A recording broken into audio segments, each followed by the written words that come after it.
Hello and welcome to Golfweek TV. I'm Beth Ann Baldry here with Paula Creamer at famed Oakmont. And Paula's been gracious enough to take us through the third hole, which is a very uphill 400-yard par 4.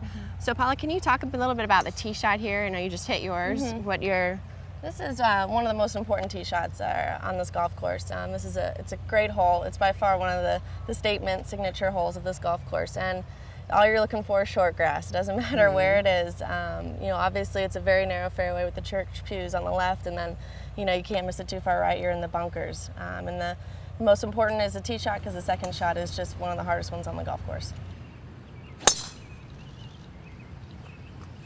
This was your first round back post-injury here at Oakmont.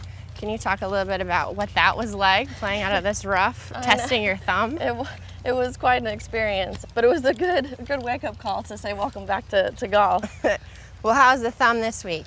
The thumb is hanging in there. It's actually my third day today was hitting balls off the grass with no tee. Wow. Since I've been out, so it's progress. It's pretty exciting for me. My hands are like killing me because I'm not used to hitting so many balls off the ground. But it's getting better. It's a long process. It's a long journey that we have to kind of fight through. It's just very weak.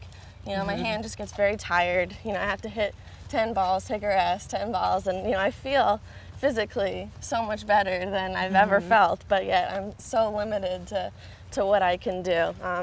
Frustrating is probably the best word, but the actual thumb itself is starting to feel a little bit better. It has its moments, but that was a good swing. That one we'll learn.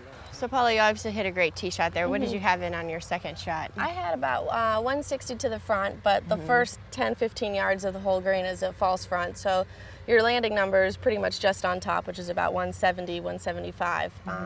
The key to this is hitting something as high as you can. It's like a glass table almost. You have only a certain amount of room to land the ball. And if you go too far, it's going to roll down the back. If you're too short, it's going to come all the way off the front. So what happens if you mishit it and you land in one of these very scary looking bunkers? Yeah, you want to avoid these as much as possible, but you're going to have to just lay up to hopefully a certain number. If you can get past all that and get down to where the front, 60 yards short, it's a pretty easy pitch from there, but anywhere in the fairway is what you're looking for. You cannot be aggressive at all out of these bunkers, either one. If you get a good lie, you're a lucky one, but you just got to take your medicine and move on with a bogey. So if you happen to miss left, and these bunkers come into play on more than one hole as well, what happens here? Well, the whole thing about the church pews is that it is like a kind of a U shape. So you're either on a downhill lie, or you're in the fescue, or you got the uphill lie in front of you. Once again, you just take your medicine and move on. If you're the lucky one, you can get a 6-iron on it or so, you take it. But they're there for a reason. I think we've seen in the past what they can do, but they do come into play on the par 5 on the next hole as well. Let's just talk about the greens in general before we talk about this green specifically. How hard are they? They're probably the toughest greens I've ever had to putt on in my life.